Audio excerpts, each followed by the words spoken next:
Namo tassa bhagavato arahato sama sambuddhassa. Namo tassa bhagavato arahato sama sambuddhassa. Namo tassa bhagavato arahato sama sambuddhassa. Hi. All right. So this is chapter 3, approaching the Dharma. So you read through it, you sort of have a rough idea of what it is talking about. And the most important bit is actually in the paragraph of paragraph 2. But in the first paragraph is also pointed out the quality of the Dharma. The quality of the Dharma is, it is not a secret doctrine, so it's open. It's open. Everybody is so open, and it's not hiding anything. Okay, so because this is not secret, that's why it's open to everybody. And it is because it is not secret, that's why anybody can have doubt about it, can openly ask questions about it.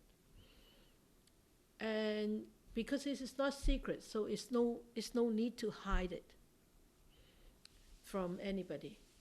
Okay? And because it is not secret, that's why it says there are 3 things which shine openly. And which 3 things? The first thing is the sun, yeah, and then the second is the moon, and the third is the Dharma. So Dharma and the discipline proclaimed by the Tatakata.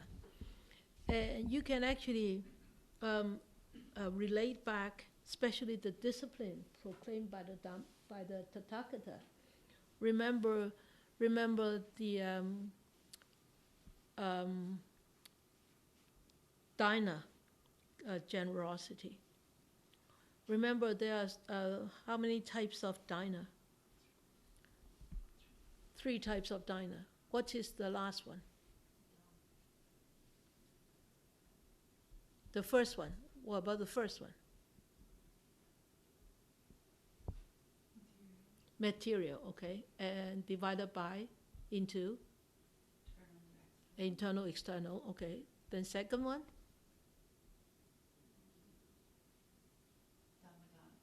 Dhammadana. The third one?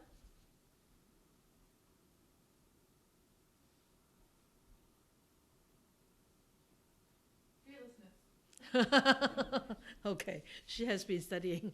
Fearlessness Dharma. Yes, that means when you want to be generous, the gift that you are giving to people, it's not necessarily material or Dharma, but the gift that you are giving, people is not afraid to take. People are very safe to take it. For example, it's actually a very easy to example is, for example, if you have some treasures you want somebody to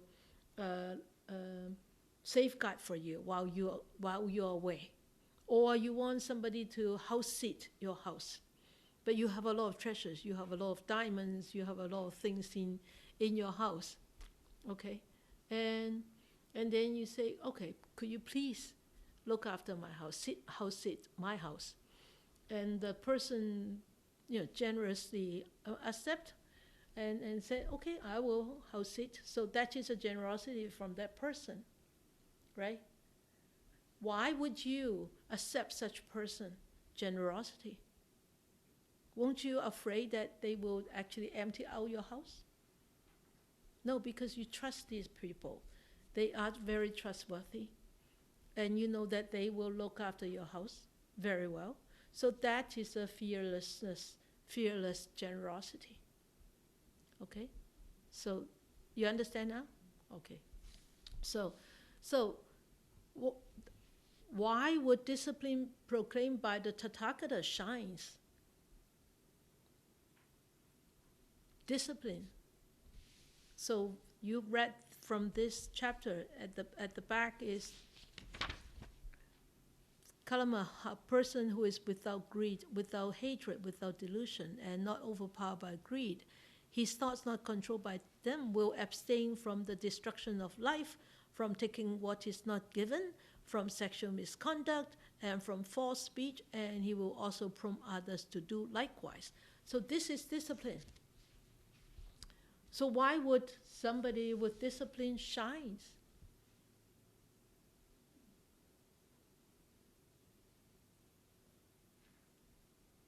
Huh?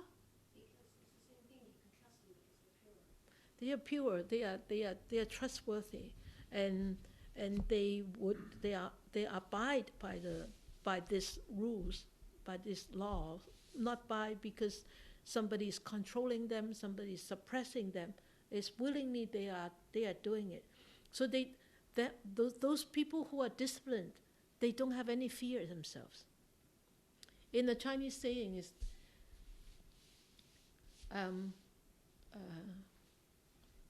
平心不做虧心事，半夜敲門也不驚。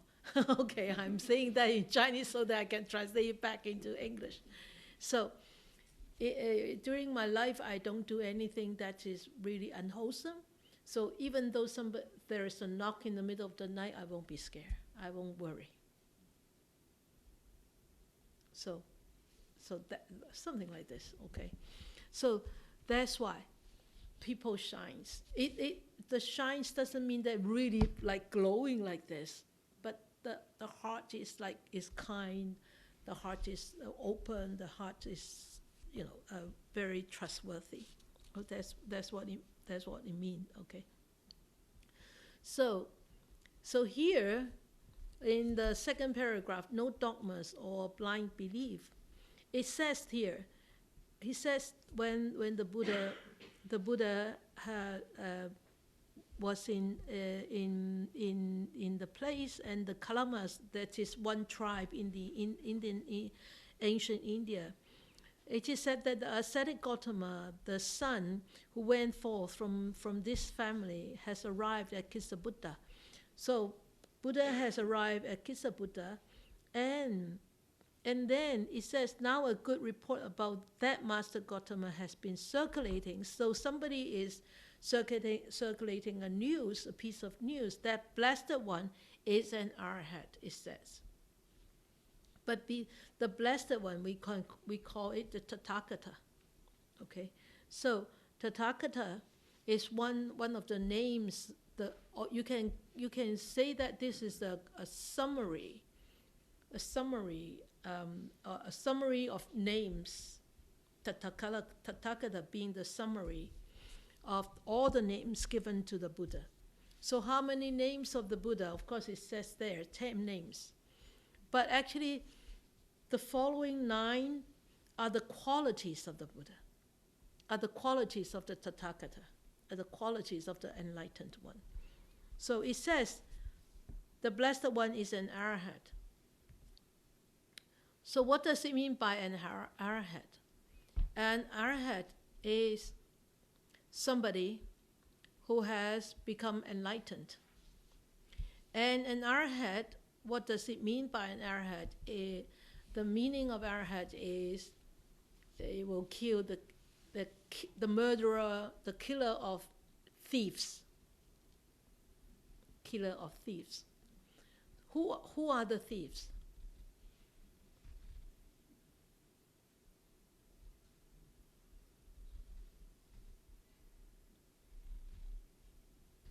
Don't mislead by your concept. Don't be framed by your concept. Yeah, all the greed, all the anger, all the unwholesome deeds are the thieves of our mental purity. Yeah, they take away the possibility of us becoming enlightened. Yeah, so the thieves, and those are the defilements, afflictions.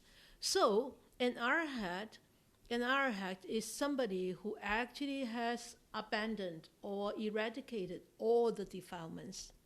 So, an arahat is what? It deserves to receive all offerings. Okay? Because an arahat is free from the cycles of rebirth. Okay? So, and the next one is called Sambuto. So Sambuto, that means the perfectly enlightened. So perfectly enlightened, it means the somebody, or we should say is Sambuto is only the Buddha. The Buddha, because without any teachers, without any teachers teaching him the Dharma, he actually became enlightened himself. Right? And his enlightenment is the perfect enlightenment. So it's called the highest enlightenment. How come he would have reached the highest enlightenment? Because of the eons of lives that he spent in cultivating all the parami, the perfections. Yeah? And what he said, remember, is in the last chapter he said, I will have no more future lives, right? So Sambuto, that's the second one. And the third or the fourth one you can call it Vichacharinan Sampano.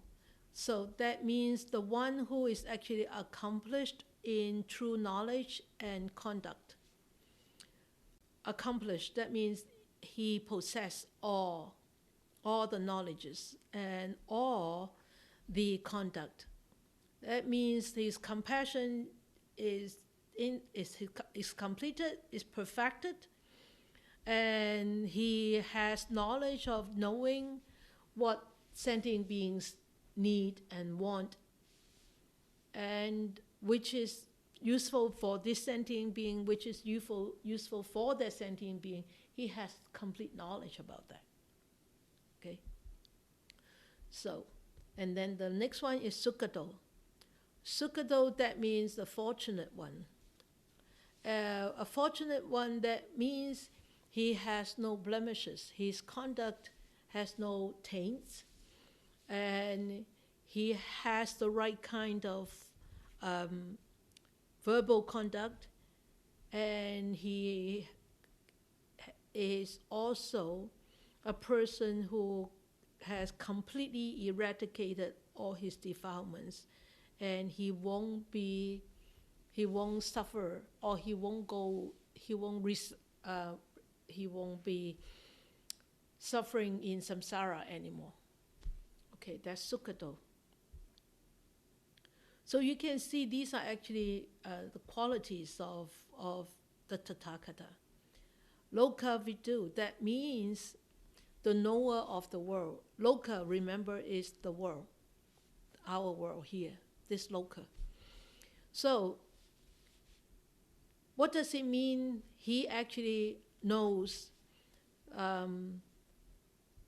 why would this arise? How this can be ceased, how this can be dealt with, how that means he's completely know the Four Noble Truths and pertaining to each person.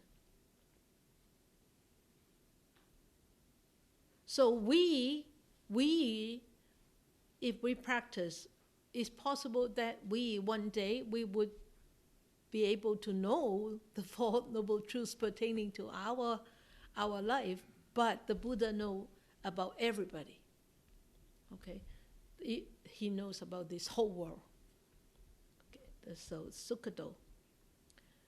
So this is Anuttaro Parastammasarati. So this one means what? This one means somebody, he is the unsurpassed leader of all those persons or all those people needed to be tamed. So he's the tamer. And nobody can surpass this tamer or trainer, you can call. So, why? Because the Buddha clearly knows every sentient being's their habits and the capacity and their ability, and also which method of which technique of practice is suitable for each person. So, I think if you have actually read many stories about the Dhammapada, then you know in Dhammapada people come to the Buddha, or monks come to the Buddha, and Buddha would give him an object or a tool. Then this one you practice this, and this you practice it, and this that you practice this.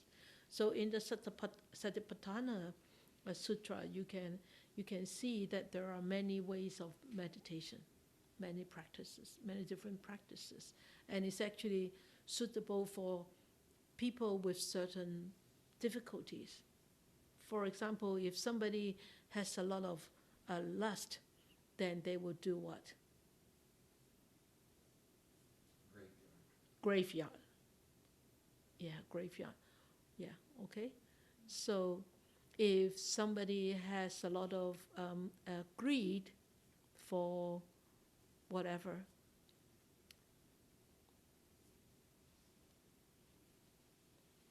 anybody?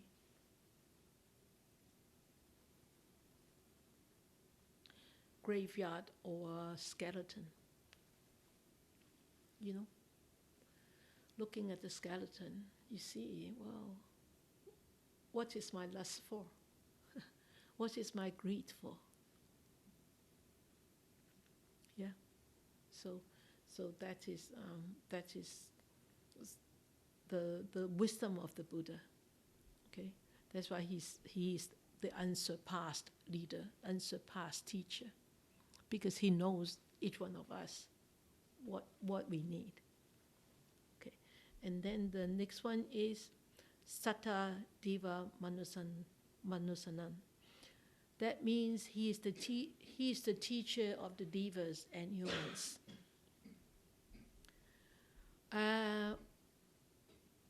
Of course, in the Buddhist tradition, we don't just believe that the Buddha is our teacher.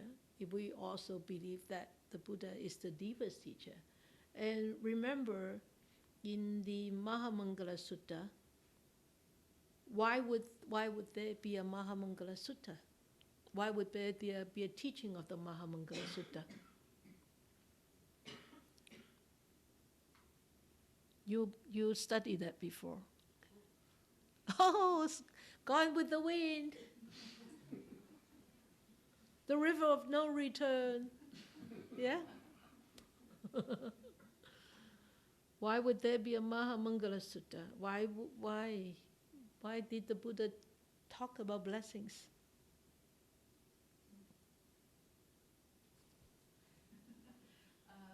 Because Deva, who's surpassing brilliance and beauty, came to the Buddha and asked him. Yes, ask him, what is highest blessings? What is Mangala? Okay, if you forget, go back and read the Mahamangala Sutta. It's a very, very good sutta that you have to be constantly bear in mind. And talking about Mahamangala Sutta, we just finished the last program last night at the Fort Mountain. And this is what I get.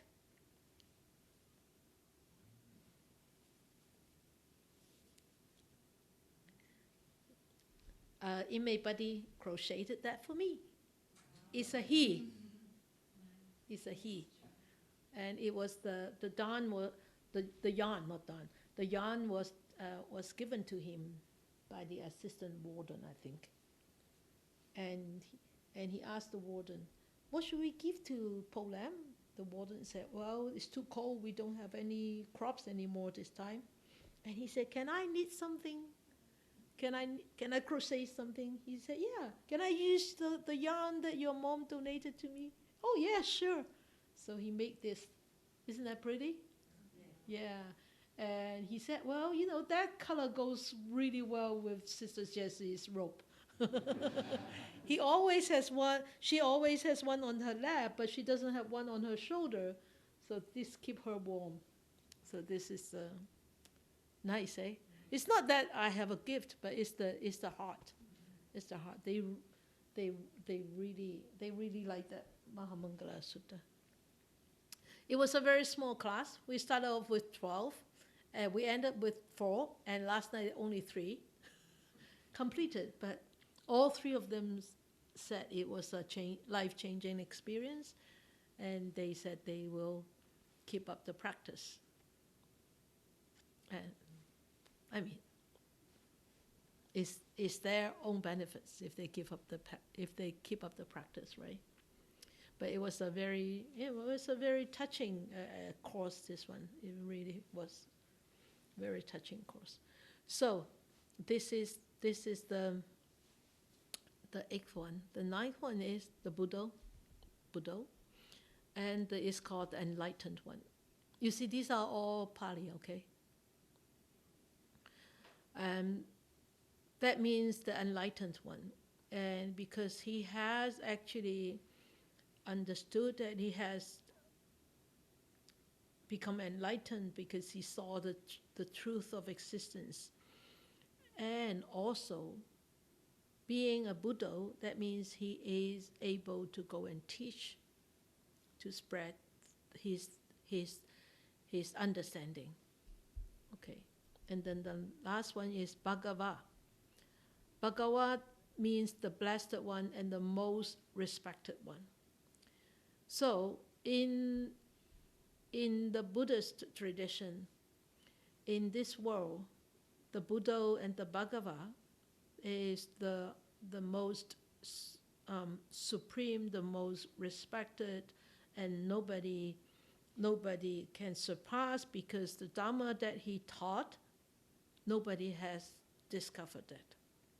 He rediscovered, and he was so compassionate to come back to actually teach us. So he deserves the highest respect. It doesn't mean that we belittle everybody else, but he deserved respect from those people who are walking on this path, who respect his teachings. So you can see from Arahat all the way to Bhagava, actually each one of them is talking about the qualities of that particular name. Okay? So the quality then the Karma said, wow, he teaches such Dharma. And then what is the quality of the Dharma that he teach? Is the quality of the Dharma is good in the beginning. It's good in the middle, and it's good in the end. And he said, with the right meaning and expressions, he reveals a spiritual life that is perfectly complete and purified. And also, mind you, don't be disappointed. Don't be disappointed with ourselves. Oh, it's only the Buddha can achieve such a spiritual life. No. We can achieve such a spiritual life also. Because what the Buddha has said is, we are all equal.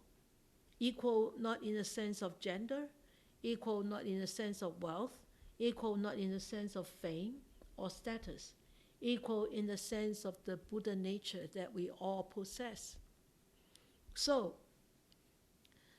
the Buddha has attained a spiritual life that is perfectly complete and purified. So can we. So can we. So, here, then the Kalamas started to, because they know that the Buddha was such a kind, wise, compassionate and wise person, they were very doubtful at that time. At that time, the Kalamas were not the followers of the Buddhas yet. They haven't taken the Buddha as their teacher. They only knew that he was such a wise and compassionate person. So they had this doubt, so they went to ask him the question. They asked him a question. They said, there is perplexity and doubt in us, because which of these ascetics speak the truth and which ones speak the falsehood? Just like somebody come and tell you, oh, this and this bakery is very good. And the other ones come and tell you, oh, this bakery is not good. And then so you're doubtful. Well, you really. So whom should I listen to? I mean, bakery is a very, very little thing, right? But a path to liberation is a very important thing. And to the Kalamas, it's actually a very, very important thing, an issue. So they said, since the Buddha is in Kisaputta, we might as well ask him. We should go and ask him. So they went. And as everybody, out of respect, they went and they pay respect. Some sit down on the side, some stand on the side. And then they ask him. They ask him, we are very doubtful. We are very, we are not clear. Could you please explain which as good ascetics speak the truth and who did not speak the truth? And so the Buddha actually said to the Kalamas, and these 10 rules, please, you have to memorize them. Memorize. Okay? Because if you encounter a person who actually say, oh, really? About the Buddha's teachings? Really? Why would you believe in his teachings? Then you could say, I am not blind because I am not following this tradition. I have experienced this myself. So you can explain to them. Or when people are doubtful about teachings, then you can actually tell them about these rules, okay? Not necessarily about just the Buddha's teachings, it's actually generally about everything, about every teachings. He said, first one is not by oral tradition. And remember, bear in mind, in the old days, everything passed down by oral tradition, right? So don't just believe because it's passed down by oral tradition, first. And don't just believe because it is passed down by the lineage of the teaching. So, I have a lineage, you do have a lineage. Okay, my lineage is from my teacher, and my teacher's lineage is from my grand teacher. So, do I doubt about my teacher's teaching? No, I don't doubt, because what he said to me, it was true, and I could experience, I could vividly understand, and I could verify it with all the suttas that I have read. So I know his teaching me was correct.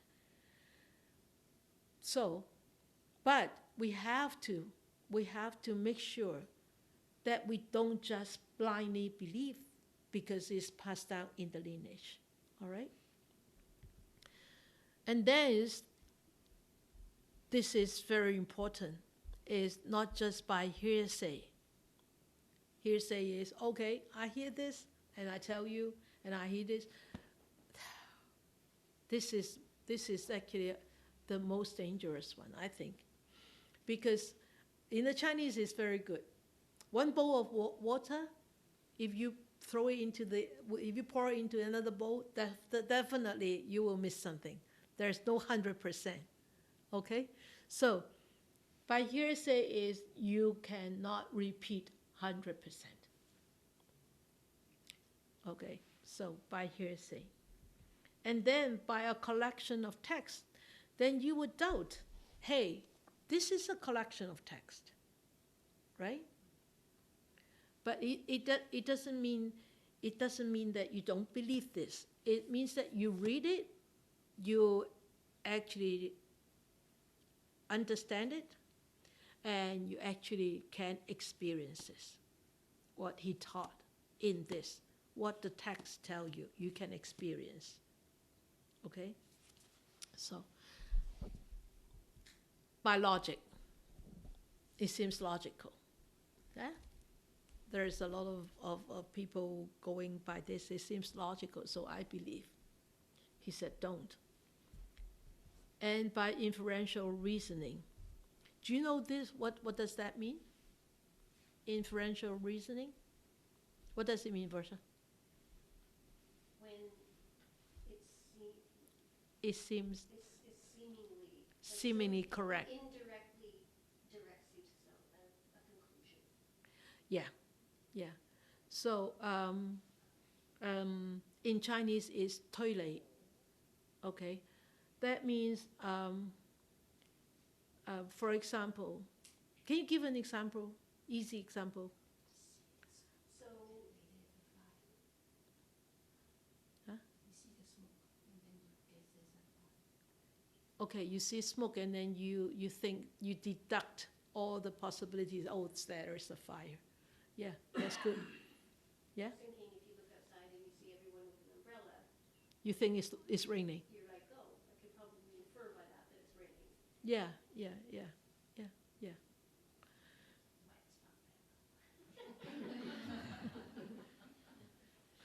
Yeah, so that is inferential reasoning, okay? And then by reasoned cogitation. So what does that mean?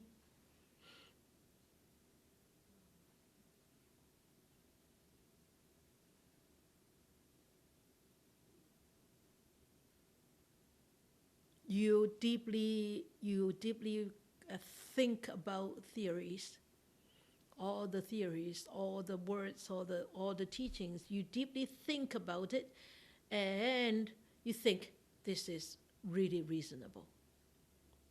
I accept it. Go through deep thinking. And by the acceptance of a view after pondering, this is about a view. It's not just teachings, okay? The reason cogitation is about the theories. Okay, pondering or deep thinking about theories. But this is the acceptance of this view.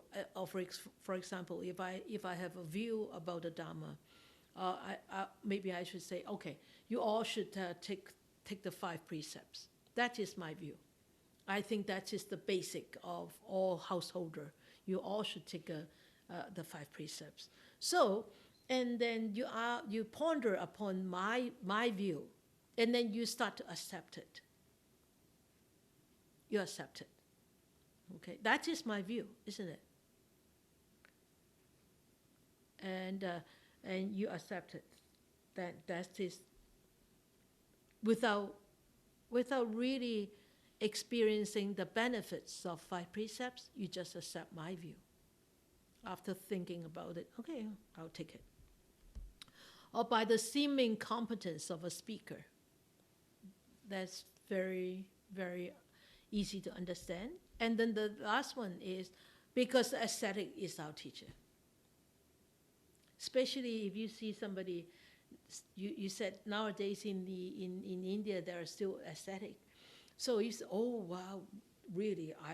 Because he's my teacher or she's my teacher, I just need to believe everything. I just need to abide by everything he or she say. The Buddha said no. And here, so we can qualify these 3 by scriptural authority, right? Scriptural, that means text. And then this one is rational grounds, using your mind, rationalize them. And the last 2 is by what? Authority people. So, he said, with these 10 rules, of course, these 10 rules might not exist altogether, okay? It might there might a couple of them exist together, or just one exist.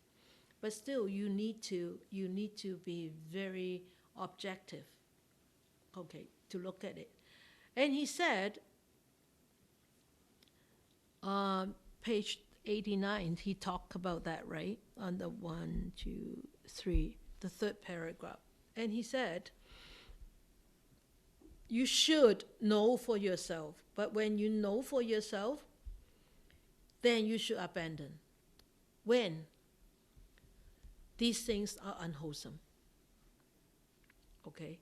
So these things or these actions are unwholesome, or these thoughts are unwholesome, then you should abandon them. And these things are blamable. Blamable, oh sorry, wrong spelling.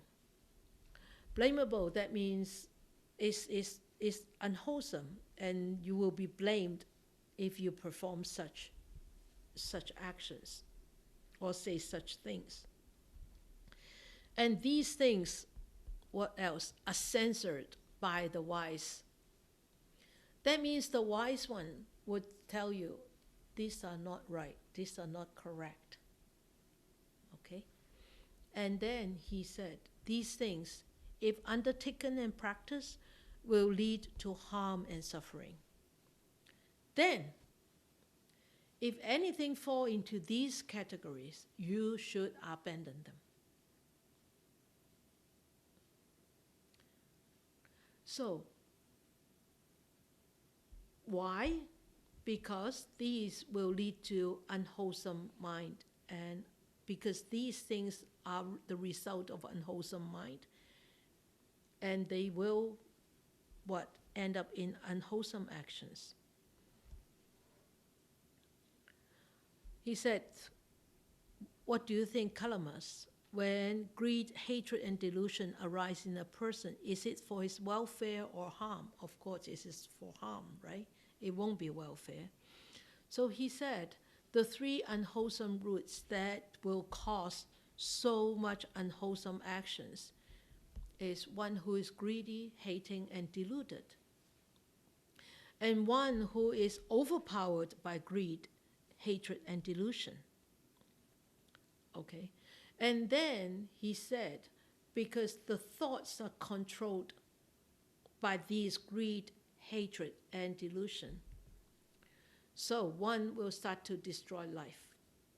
One will start to take what is not given, or one may engage in sexual misconduct, and one may tell lies, and one may prompt others to do so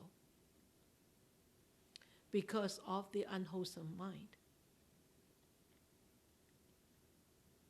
So when we actually have this unwholesome mind, and then we perform these unwholesome actions, so what are the consequences of all these?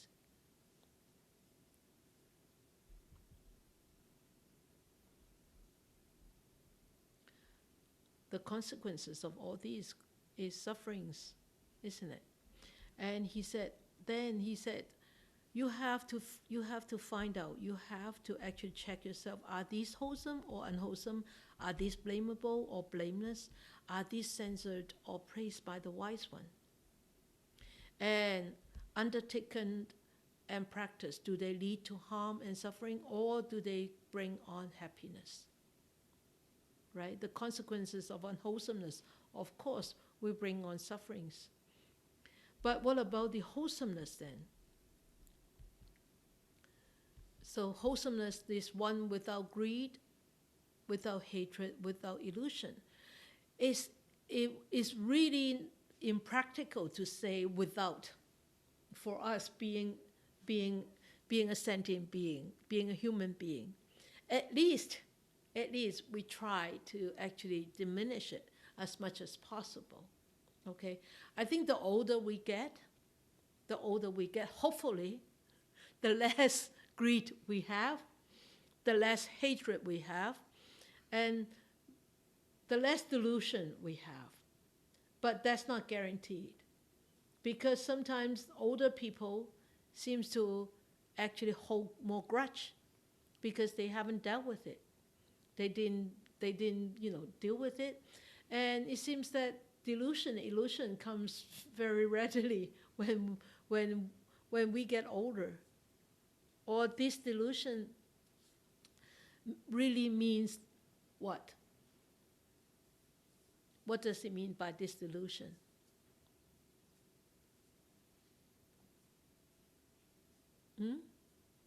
Don't mumble, please.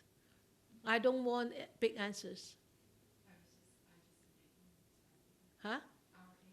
Ignorance. Ignorance in what? We get caught up in our material reality. Okay.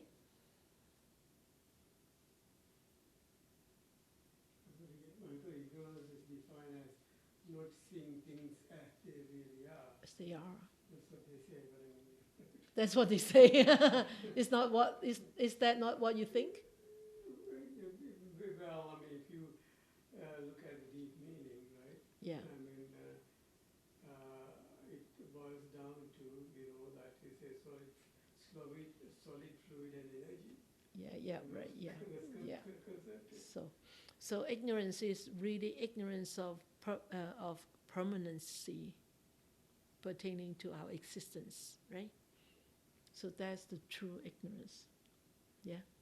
True ignorance is really not to see the way we are, our existence. Boil down to what? Fire, earth, water, and wind, right? So we have to constantly remember that, especially when we get older, that this earth element sets in so soon, like 30s or 40s already start to set in, right?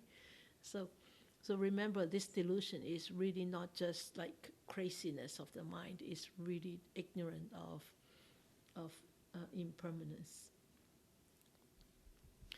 and not overpowered by this. So we try to be not overpowered by these three roots, unwholesome roots, and his thoughts are not controlled by them. So when we are able to live by our life with less greed and not overpowered by them and not controlled by them, definitely we will abstain from the destruction of life, and we will not take what is not given, and we will abstain from sexual misconduct, we will abstain from false speech, and we will not prompt others to do so. That's very natural, right? Even if you want to do it, somehow your mind says, no, this is not quite right. No, don't do it. No, don't do it. Or after, maybe we will still do something. We'll still do it, but you feel bad afterwards, and that no, don't do it again, right? So that's what our practice actually help us to build up that mindfulness, that awareness that we really need to keep at bay all the time. Yeah. Okay. So the consequences of these are these wholesome or unwholesome? Of course, wholesome, right? And are they blamable or they are blameless? Of course, they are blameless. And are they censored or praised? Of course, they will be praised. These will be praised.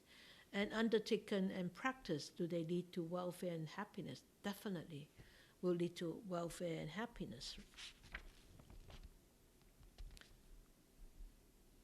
So the purification of the unwholesomeness, and he said the purification of the unwholesomeness is right on page, I think it was 90. Yeah, 92nd, the second last paragraph. He said, pervading 1/4 of the mind, then the second and the third and the fourth. He said he dwells pervading 1/4 with a mind imbued with compassion, with altruistic joy, with equanimity, loving kindness, compassion, altruistic joy, and equanimity. Likewise, the second and the third and the fourth quarter. And then the above the below, across, and everywhere. So he dwells in what? In loving kindness. Metta, loving kindness, wishing happiness for others. Compassion, karuna, helping to alleviate sufferings of others. Or start from yourself first. Having loving kindness for yourself, having compassion for yourself, and then altruistic joy is mudita. Rejoice in others' success, in people's happiness, in people's success. And then equanimity is upekkha. Upekkha, that means the mind is very balanced, and it doesn't linger on the loving kindness, the compassion, the mudita that I have given to others, and it doesn't like boasting all the time. I help him this, I alleviate the suffering from this person and all that. No, that's truly upekkha. Okay, upekkha is not just a balanced mind. It's actually letting go of whatever good deeds that you have done, whatever people that you have helped. You just let it be. And then he said, this is called, what is this for in Pali? Pali terms. Huh? Somebody said something. Brahma Vihara. Brahma Vihara. Brahma, you know what is? Brahma? Heavenly beings. Vihara. What does the Vihara means?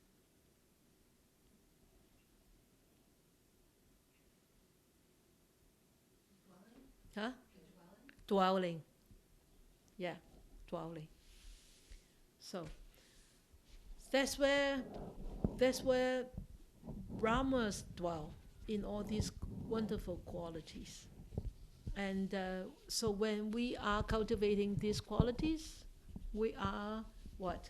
We are developing those qualities which will lead us to be in the Brahmic world, right? Okay. So he said, after this, all these noble disciple has thus made his mind free of enmity, free of ill will, and they will win 4 assurances. 4 assurances. And which 4? Which 4? It's all in here. First one is, if there is another world, if good and bad deeds bear fruit and yield results, that means there is a cause and effect, the law of causation there. After death, I shall arise in a good destination. That's true, right? Okay. What about the second one? If there is no other world, no good or bad deeds, they don't bear and yield results, I live happily right in this life, free of enmity and ill will. Even though there is no law of causation, doesn't matter. If I haven't done anything bad, in the middle of the night somebody knocks, I won't be scared. Okay? Suppose evil befalls the evildoer. I do not intend evil for anyone. So if I don't have any ill will towards anybody, and I don't do any unwholesome deeds, why would I be suffering?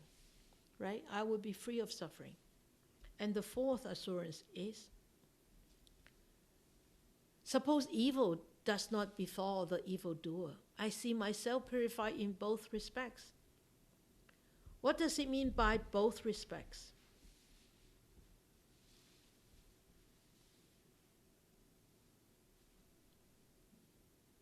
Because there is no evildoer, right? That's one respect. And because I don't see any evildoer, that's the second respect. So I see both are pure.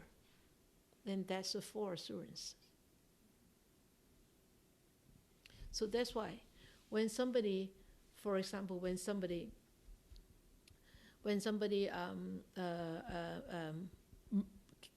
hurts somebody, we feel for the victim, but yet we should feel for the one who victimized others too.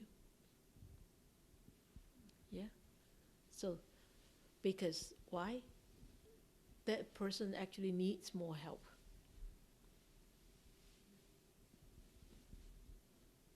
Needs more help. Okay.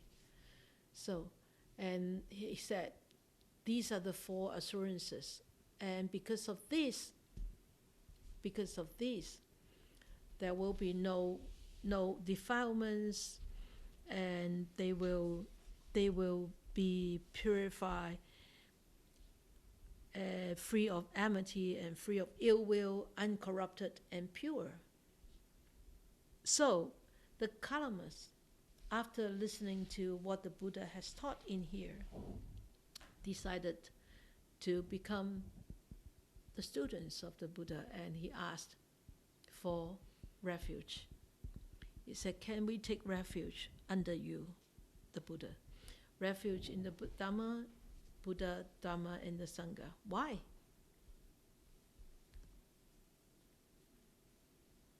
Why? Because he said, the Kalama said, because you have turning something which has overthrown, you have turned it upright. The Kalama said, saw that. And then you have revealed what was hidden. And then you show the way which was lost. And you shine a light in darkness.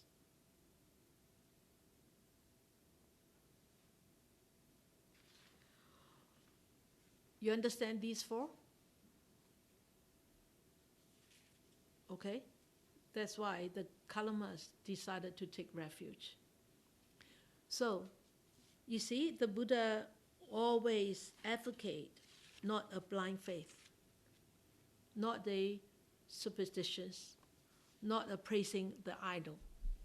He actually recommends us to follow a very wise path for his teachings. Okay?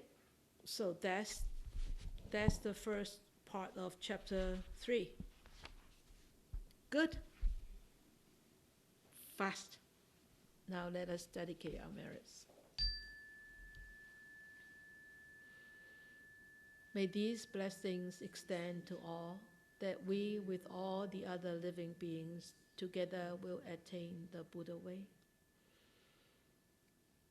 May we wish more and more people will encounter the words of the Buddha, study them, practice them, and help themselves to liberate themselves from all the difficulties, unhappiness, entanglements, and be truly happy and peaceful.